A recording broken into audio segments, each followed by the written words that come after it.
తెల్లారే కేంద్ర ప్రభుత్వానికి లేఖ రాయాల్సి ఉండే మినిట్స్ ఆఫ్ ద మీటింగు మీకు 19వ తారీఖు నాడు బయటకు వచ్చినాయి. వెంటనే మీరు ఆ మినిట్స్ బయటకు రాగానే స్పందించి 20 నాడో 21 నాడో రాయొచ్చు కదా. 27వ తేదీ దాకా మీరు రాయలేదు అంటే మీ యొక్క నిర్లక్ష్యము, మీరు ప్రాజెక్టులు అప్పచెప్పడానికి ఒప్పుకున్నారు. ఇక్కడ ప్రజల్లో నిరసన వచ్చేటట్టుంది, ఏదో అన్యాయం జరుగుతుందని అప్పుడు 27వ తారీఖు నాడు ఉత్తరం రాసిండ్రు. సంతోషం, 27కు రాసిండ్రు. సరే వీళ్ళు రాసిండ్రు, కనీసం లైన్లోకి వచ్చిండ్రేమో అనుకున్నా. బట్ తర్వాత ఏమైంది అధ్యక్ష, మళ్ళీ 1 ఫిబ్రవరి 2024 ఇంకొక మీటింగ్ అయింది, కేఆర్ఎంబి మీటింగ్, రెండో మీటింగ్. ఈ ప్రభుత్వం వచ్చినాక రెండో మీటింగ్. ఆ మీటింగ్లో ఏం చేశారో ఒకసారి చదివి వినిపిస్తా. ఇది కూడా మినిట్స్ ఆఫ్ ద మీటింగ్. దానికి ఇరిగేషన్ సెక్రటరీ పోయిండు, ఇరిగేషన్ ఈఎన్సీ పోయిండు. ఇది రెండవ మీటింగ్. ఈ మీటింగ్లో the engineering chief general government of Telangana stated that they have to take concurrence of the government as the permission for handing over outlets of TS power houses, only power houses, need to be obtained from TS Genco, number 1. Number 2, when all the outlets are handed over to KRMB, these will be under the control of KRMB and will be manned by the staff from both the states in equal proportion. The staff will be report to KRMB through their salary and other benefits will be paid by respective governments.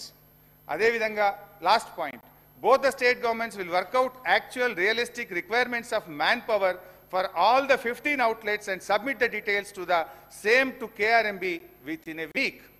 వారం రోజుల్లోగా ఈ ప్రాజెక్టులు నడపడానికి అవసరమైన ఉద్యోగులను గుర్తిస్తాం, ఈ ప్రాజెక్టులను కేఆర్ఎంబికి అప్పజెప్తాం, ఉద్యోగస్తుల్ని అప్పజెప్తాం, వాళ్ళ జీతాలు మాత్రం మేమిస్తాం అని రెండవ కేఆర్ఎంబి మీటింగ్లో స్పష్టంగా ఒప్పుకున్నటువంటి మినిట్స్ ఆఫ్ ద మీటింగ్. ఇది రెండవ ఆధారం. ఇది డేట్ ఇప్పుడే చెప్పిన కదా, 1 ఫిబ్రవరి 2024. ఇక మూడవది అధ్యక్ష, ఇది చెప్పడమే కాదు, నేను గౌరవ సభ్యుల దృష్టికి కూడా తేదలుచుకునేది ఏంటంటే, బయటకు వచ్చిన తర్వాత రెండు రాష్ట్రాల ఈఎన్సీలు స్పష్టంగా చెప్తారు కమిటీ ప్రకారమే ప్రాజెక్ట్ ఆపరేట్ అవుతుంది. బట్ ఆపరేటింగ్ పార్ట్ మొత్తం కేఆర్ఎంబికి తీసుకుంటట్టు ఈ రోజు నిర్ణయం జరిగింది. కేఆర్ఎంబికి కావాల్సిన స్టాఫ్ కానీ బోత్ స్టేట్స్ ఆపరేటింగ్ పార్ట్ అంతా కేఆర్ఎంబికి అప్పచెప్తాం. మేము మా స్టాఫ్ వాళ్ళకి ఇస్తాం ఆపరేషన్ కు. Water releasing quantum, water releasing schedule as per 3-man committee decision జరుగుతుంది. నారాయణ రెడ్డి గారు, ఈయన నారాయణ రెడ్డి మానిటరింగ్ నారాయణ రెడ్డి ఈఎన్సీ ఆంధ్రప్రదేశ్ గురించి చెప్తే అది కూడా ఈయన నీ చుట్టం.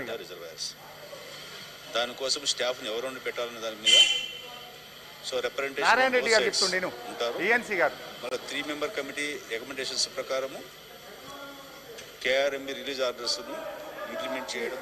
ఇది దయచేసి స్పీకర్ గారు, హరీష్ రావు గారు, నేను చెప్తున్నా, చాలా చిల్లర రాజకీయాలు చేస్తున్నాడు, చాలా చిల్లర రాజకీయాలు చేస్తున్నాడు. బికాజ్ నేను ఇరిగేషన్ మంత్రిగా ముఖ్యమంత్రిలో కూర్చొని మేము అప్పచెప్తున్నాం అంటే ఆయన ఇంజనీర్ ఇట్లా అన్నాడు, అటెండర్ ఇట్లా అంటే ఏమన్నాడు వాళ్ళు? అరే ఇది అటర్ నాన్ సెన్స్. మీరు మాట్లాడుతుంది అసలు కామన్ సెన్స్ లేకుండా మాట్లాడుతున్నారు. As irrigation minister I'm saying we're not handing over. నువ్వు అటెండర్లు ఏమన్నారు, ఆయన ఏమన్నా మాట్లాడి ఏకడు కాగితం తీసుకొచ్చి I don't know what kind of videos you're showing. I'm telling you, అరే on record chief minister and myself are saying we are not handing over. We put a resolution in the house, we are not handing over. ఇది ఈ చిల్లర రాజకీయాలు మానేసి అని చెప్పి హరీష్ రావు గారు చెప్తున్నారు. సార్, ఈ చిల్లర రాజకీయం, ఈ భాష మాట్లాడొచ్చా అధ్యక్ష? సరే, మా ఉత్తమన్న ఫ్రస్ట్రేషన్ నేను అర్థం చేసుకుంటలే. ఏంటంటే మా ఉత్తమన్నకి ఏంటంటే పుట్టు కాంగ్రెస్ వాది, 6-7 సార్లు గెలిస్తే అయ్యో నేను ముఖ్యమంత్రి కాకపోతే అని చెప్పి పాపం బాగా రండి ఉన్నది. ఓకే, మీ మామని తింపిది కావాలనుంటేవో, మీ బావతో మీ పంచాయతీ ఉన్నదో, మీ అందరం కలిసే ఉన్నాం, అనవసరం మాట్లాడద్దు. Speaker sir, I object to his all kinds of false allegations. ఇది మొత్తం శాసనసభలో ఈ ప్రభుత్వము కృష్ణా నదిపై ప్రాజెక్ట్స్ అప్పచెప్పము అని చెప్పిన తర్వాత ఈ చిల్లర మాట్లాడిందండి. నిజంగా టూ మచ్.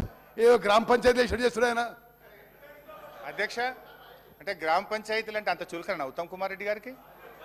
గ్రామ పంచాయతీలను అవమానపరిచే విధంగా ఉత్తమ్ కుమార్ రెడ్డి గారు అంటే గ్రామ పంచాయతీలో మంచి చర్చలు జరగవు, గ్రామ పంచాయతీలో అంత మంచి జరిగింది. అధ్యక్ష, స్పీకర్ సార్, నా రిక్వెస్ట్ ఏంటంటే 2 విషయాలు. ఒకటేమో ఎక్కడి నుంచో తెచ్చిన కాగితాలు అని అట్లా మాట్లాడడం కరెక్ట్ కాదు. నేను చూపించిన కాగితాలన్నీ కూడా రాష్ట్ర ప్రభుత్వ జీవోలు, కేఆర్ఎంబి మీటింగ్ మినిట్స్, కేంద్ర ప్రభుత్వం యొక్క మినిట్స్, మీ ఈఎన్సీ గారు మాట్లాడిన వీడియో చూపించిన. బట్ అధ్యక్ష, నా రిక్వెస్ట్ ఏంటంటే ఇప్పుడు నేను చూపించిన వీడియో కూడా సభ రికార్డులోకి పోవాలి అధ్యక్ష. మీరు ఆ వీడియోను దయచేసి చూపించే ప్రయత్నం చేయాలి. ఎందుకంటే వారు వీడియోలు చూపిస్తే